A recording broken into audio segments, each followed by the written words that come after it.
السلام عليكم. ازيكم؟ المطر بمفهومنا اللي نعرفه ان هو عندنا سحابتين، وغالبا بتبقى واحده ساقعه وواحده سخنه.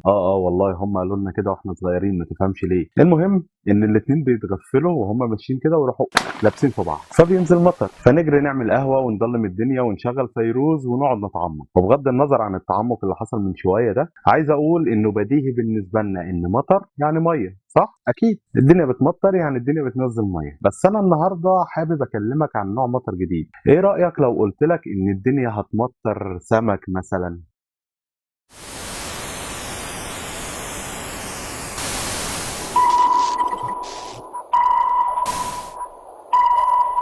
رادارنا النهارده متفرق في اكتر من مكان واكتر من سنه، وموضوعنا النهارده عن انواع جديده من الامطار. وقبل ما نبدا خليني اقول لك ان الموضوع حقيقي ومثبت وكمان ملوش تفسير، واتنشر تحقيق عنه في الجرايد الكبيره زي نيويورك تايمز والساينتفك امريكا. ويلا بينا نبدا. والبدايه مع ولايه كنتاكي في امريكا يوم 3/3/1876 في مدينه اسمها باث، وفي مساحه صغيره جدا 91 في 46 الناس اتفاجئت ان الدنيا بتمطر مكعبات لحم. لا اله الا الله.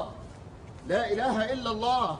والمكعبات ما كانتش كبيره، كانت 5 سنتيمتر مكعب تقريبا. والناس اختلفوا عن نوع اللحم ده، يعني في ناس قالت ان ده لحم بقر، وفي ناس قالت لا ده لحم غزال، وفي صيادة قال لهم لا يا جدعان ده اللحم ده لحم دب، انا عارفه وصطه قبل كده. الموضوع كان محير جدا وجدي جدا لدرجه ان الحكومه اتدخلت وخدت عينات من اللحم وفحصوه في اكتر من معمل واكتر من مكان. والمفاجاه ان التقارير طلعت كمان مختلفه، بس معظم التقارير انحصروا بين اتنين: ان اللحم ده لحم من رئه حصان او طفل صغير. وفضل كل واحد يقول تفسيرات مختلفه عن التاني لحد ما طلع لهم واحد دكتور كده وقال لهم بس الحوار ده عندي انا اللي هحل لكم الموضوع ده. قال لهم ده الطيور كانت معديه لا مؤاخذه وراحت واقفه واتقيأت في المكان ده. معلش يعني عندي استفسار لحضرتك، ايه الطائر اللي واكل كميه اللحم الكبيره قوي دي؟ ولو عديناها وقلنا ان كانوا عدد كبير قوي من الطيور وان هم بيتقيأوا في وقت واحد، ودي بالمناسبه حاجه غريبه برضه، ليه يتقيأوا في مكان صغير قوي كده مع ان ما عندهم السماء واسعه والارض واسعه؟ بيتقيأوا بقى، ما هم طيور يروحوا يمين وشمال وبيتقيأوا في اي حته. المهم وبغض النظر عن التفسيرات دي كلها فالموضوع غريب، بس سيبنا من الكلام ده. نروح بقى ليوم 25/7/2001 في مدينه كيرالا في الهند. الناس ماشيه في الشارع لقت الدنيا بتمطر دم. ايوه ايوه ايوه زي ما سمعت، انا ما بهزيش، الدنيا بتمطر دم. لا وكمان ما استمرتش ساعه ولا اتنين ولا حتى يوم ولا اتنين، واقول لك كمان ولا حتى اسبوع ولا اتنين، لا دي استمرت لمده شهرين لحد يوم 23/9/2001. لا ومش كده وبس، ده المطر نزل بعد كده بالوان كتير، اصفر واخضر واسود واحمر، والدنيا بقت مهرجان. الناس طبعا كانت خايفه ومرعوبه بسبب الديانات الكتير اللي عندهم،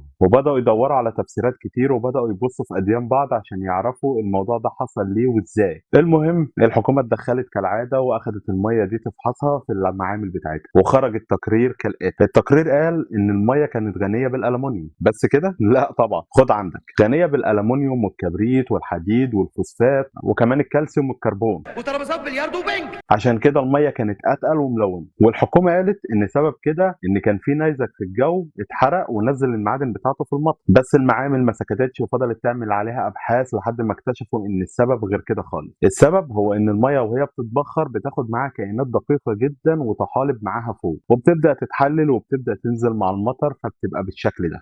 ونروح بقى لثالث نوع معانا واللي هو غريب شويه، ده على اساس يعني اللي قبل كده ما كانش غريب. ما علينا، عدوها لي. هنتكلم عن مطر السمك. ايه انت هتفضل تستغرب كده كل شويه على كل حاجه بقولها؟ لا اتقل، ده التقيل جاي ورا. المهم انه في يوم 26/9/2017 يعني من 6 سنين بس تقريبا في ولايه تماوليباس في المكسيك الناس اتفاجئوا ان الدنيا بتمطر سمك. لا ومش كده وبس، كمان صفحه الولايه نزلت على صفحتها الرسميه فيديو بتوثق فيه اللحظه دي. وبالمناسبه دي ما كانتش اخر مره، دي حصلت مره كمان في سريلانكا في نفس السنه يوم 7/11 تحديدا، برضه كانت بتمطر سمك. وكمان حصلت في 30/12/2021 في تكساس. وطبعا طلع بعدها تفسيرات كتير، بس كان في تفسيرين هم اللي الناس كتير كانوا مؤمنين بيهم ومؤيدينهم. الاول كان بيقول ان الميه وهي بتتبخر بتاخد معاها بيض السمك وبتطلع فوق، وبعد كده بيض السمك ده بيفقس ويطلع السمك الصغير، والسمك الصغير يبدا يكبر بما انه يعني بخار ميه فيتقل وينزل مع المطر بعد كده. وببساطه الموضوع ده مش حقيقي، لان نفترض ان هو خد بيض السمك وطلع فوق، السمك هيتغذى على ايه عشان خاطر ان هو يكبر؟ فالموضوع ده كان غلط. والتفسير الثاني كان اعصار محترم كده يجي على الارض يلم شويه من السمك ويلم شويه من الحيوانات وبعدين لما يهدى يرميهم في اي حته. وبرغم ان الاحتمال ده منطقي اكتر وانا بميل ليه، بس الموضوع برضو مش صح. يا لهوي على سنين السودا. ثواني هفهمك ليه. اصل المرات اللي نزل فيها سمك كان سمك بس ومن نوع واحد، والمرات اللي نزل فيها ضفادع كان ضفادع بس ومن نوع واحد، وحتى المرات اللي نزل فيها كرات لحم كانت لحم بس ومن نوع واحد. فليه ما ينزلش سمك مع ضفادع مثلا، مع ان ده اعصار يعني ماشي بيلم اي حاجه في سكته، مش هيقعد ينقي انا هاخد السمك ده بس المره دي وبعد كده هاخد الضفادع وهكذا. المهم ان الموضوع مثبت ومتكرر، والعلماء معترفين بالظاهره دي ولحد النهارده ملهاش اي تفسير. وطبعا كالعاده ما تنساش تقول لنا رايك. سلام.